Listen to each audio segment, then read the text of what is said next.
Hello my beautiful viewers on my channel, James Higgins Open World. Well, here we are. It's episode 12 of James Higgins World of Strange Powers. More Cornish ghost stories, so we're revisiting it right now here on this episode of James Higgins World of Strange Powers, episode 12. 3 to go after this one, and then that's it. A break for 6 months until the new series comes out. So just 1 second and we'll get to the first story. Right, here we go. This is just to let you know about Cornwall. Here we go. 1 second. Here we go. 1 second. Just 1 second. Just 1 second. Cornish ghosts and legends.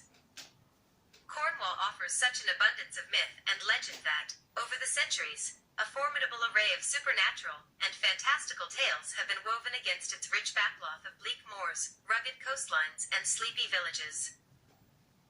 It is preeminently the region of dream and mystery, wrote Thomas Hardy after his first visit to Cornwall in 1870, and few who have stood on its windswept cliffs or explored its highways and byways can disagree with his description. There is little doubt that Cornwall is a special place, and you can sense its otherworldliness throughout the county. Indeed, parts of it are far, far removed from the hustle, bustle, and stresses of the 21st century. There you go. What a description that was, eh? Get in there. 1 second. We'll get to the first story. Right, this is going into a bit more detail about this. Keep watching James Higgins World of Strange Powers.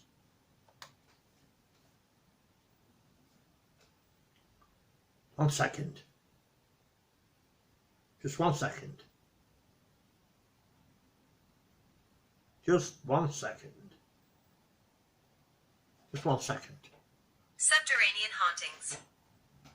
However, haunted Cornwall's ghosts and spectres are not confined to these old ruins and ancient relics. Indeed, many Cornish hauntings take place deep beneath the bleak sedges and wind-rattled grasses of its moors and sea cliffs.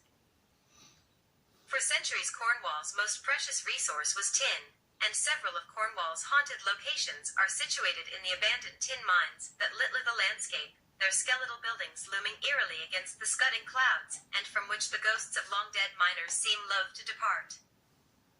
A major superstition amongst those long-ago miners was an implicit belief in the existence of the knockers. These were mysterious, supernatural creatures who could wreak havoc on the dangerous working environment in which the miners worked. Wow, hey? Wow. Bloody hell, hey? 1 second. Right, just 1 second. Here we go. Just 1 second. Keep watching. Pasties and poltergeists. The knockers are an integral part of Cornish folklore. They would hide, steal, or simply move the personal property of the miners. They could often be heard hammering away deep within the mines, hence their name. Worse still, if suitably antagonized, these malicious creatures might even cause a mine to collapse. All manner of superstitions grew up around the knockers, and many different methods were used to placate them.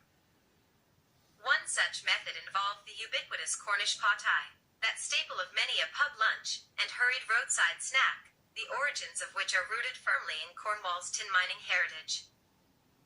The Cornish pottie was developed to provide the miners with a hearty midday meal during their grueling shifts spent working so deep beneath the ground that ascending for lunch was, quite simply, not an option. It was quite common for miners to leave a piece of the crust of their meal in a dark corner of the mine, as a peace offering to the dreaded knockers in the hope that it would persuade them to spare the one who had left the offering from any malicious activity. Wow, eh? Keep watching James Higgins World of Strange Powers, episode 12. It just gets better and better. 1 second.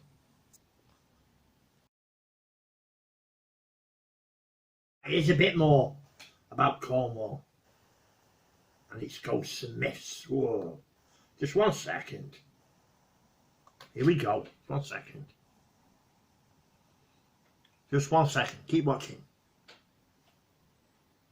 Sorry about the delay. People, come on. Myths and fables.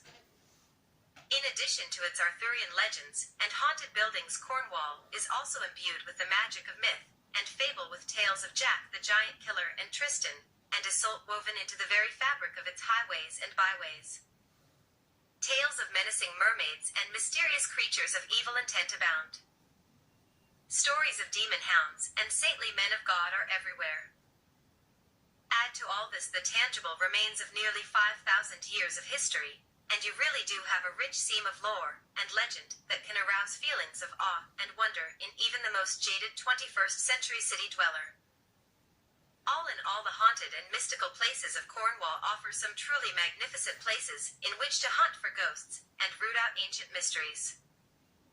Yet it also has a special magic that will keep you returning time and time again, both physically and spiritually.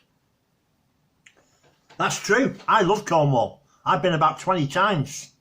First time I went was 1994. It's beautiful. It's a little beautiful. Cornwall is a 10 out of 10 county with a gold star.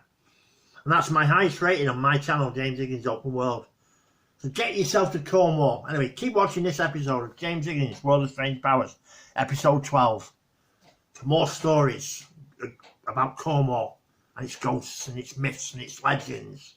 Get in there, poor lad. Right, here's the story of the bucket of blood.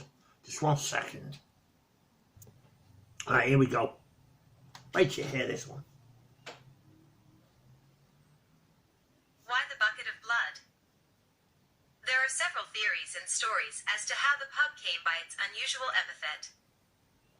The most persistent of these is the oft-recited tale of how a former landlord of the pub went out to draw water from the pub's well. Having lowered his bucket into the well's depths, he hauled it up and, to his horror, found that it was filled with blood. A hasty investigation was carried out, and the cause of the phenomenon turned out to be the mutilated corpse of a local excise officer that had been thrown into the well. The consensus was that he may have stumbled upon a local smuggling racket, and had duly been silenced by the gang, after which his body was dumped into the chilly depths of the well to conceal the crime.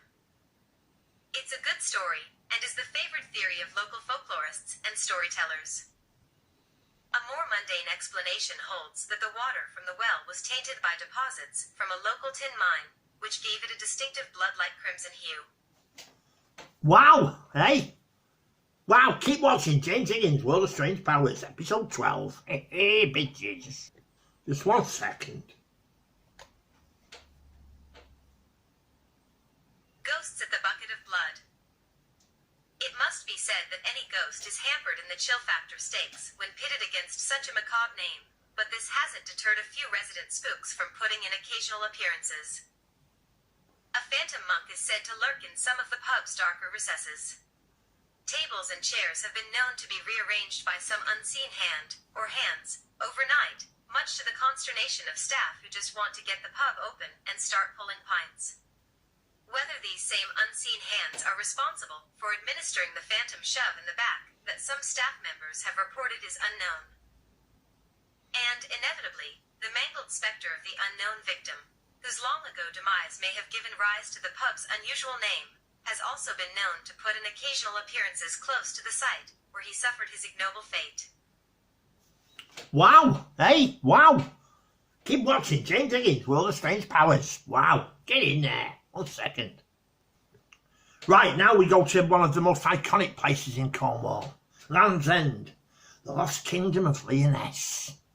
I wrote a poem about this. I tell you, get in now. So let's delve into this story here on James Higgins World of Strange Powers. Right, this is a small poem. When I Set Out for Lyonesse by Thomas Hardy, 1840 to 1928. So, let's hear this in his honour.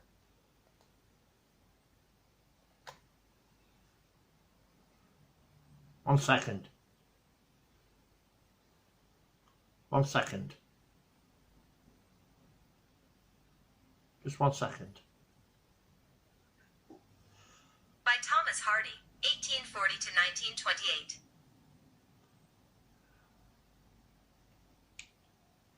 One second. Just 1 second. Right, I will have to read this out. There's a few technical issues. Are you ready? Right, it's already read by Thomas Hardy. Here we go.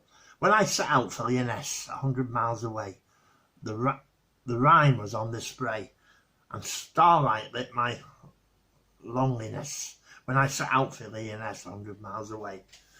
When I came back from Leoness with magic in my eyes, all marked with mute surmise, my radiance rare and fathomless, when I came back from Leoness with magic in my eyes. Well, there you go. Wasn't that beautiful, eh? Hey, just 1 second. Right, let's no equal experience. Well, here we go. Here's another story. Wait till you hear this. 1 second. Just 1 second. Just 1 second. No equal experience. Charles Dickens claimed that he knew of no experience equal to that of watching a sunset over Land's End, and although the place has changed since his day, it still possesses a magic, which the paraphernalia of the tourist industry does not dispel. Take a few short steps to the east or the west, and you encounter some of the most awe-inspiring clifftop scenery in Britain. Stand here on a still summer day, when a silvery tide fills the myriad coves and inlets beneath, and feelings of genuine enchantment wash over you. Return to the very same spot when a belligerent westerly is whipping the waves into a foaming frenzy, or a white mist has draped itself over the rugged headland, and you sense the awesome majesty and changeable temperament of the place. Wow, eh? Wasn't that beautiful, eh?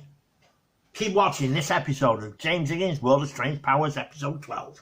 Hey, get in there. Right, just 1 second.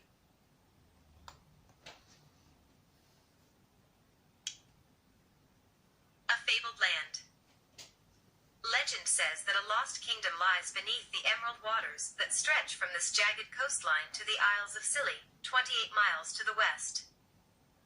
It was a fabled land of splendid towns, ripe orchards, and 140 churches. One of its inhabitants, a man named Trevelyan, became concerned at the, apparently, dangerous inroads that the sea was making against the land, and moved his family and cattle to higher ground.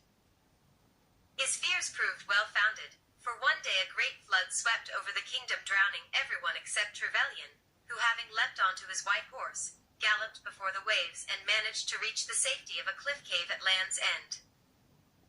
In the past, local fishermen are said to have frequently dredged up masonry and panes of ancient glass in their nets, whilst others say that on storm-tossed nights, the bells of the lost land can be heard tolling beneath the waves. There you go, eh? Hey? Haven't I done you well this episode, eh? With Cornwall. Get in there, poor lad. Right. This is the last story now of this episode of James Higgins' World of Strange Powers, episode 12. 3 to go after this, and then that's it for 6 months. So keep listening. Right, this is the last story of this episode. So, enjoy. The Ghost of Charlotte Diamond. One of Cornwall's most celebrated ghosts is that of Charlotte Diamond, who was found murdered on the slopes of Rotter, near Camelford on Sunday, April 14th, 1844. Her lover, a crippled farmhand called Matthew Weeks, was later hanged at Bodmin Gaol for the crime, though it is doubtful that he committed it. Since that time, and especially on the anniversary of her death, Charlotte has been seen walking in the area, clad in a gown, a red shawl, and a silk bonnet. Sentries of the old volunteers stationed in Rotter were very reluctant to stand duty there, so convinced were they of her ghostly presence. A memorial stone marks the site of her murder. A memorial stone marks the site of her murder, and the story has been immortalized too in the Ballad of Charlotte Diamond by Cornish poet Charles Cosley. Well, there you go, that's it. That's this episode of James Higgins' World of Strange Powers. Episode 12, over and done with. So I'll see you on the next one, next Wednesday. Episode 13, 14 and 15, and that's it.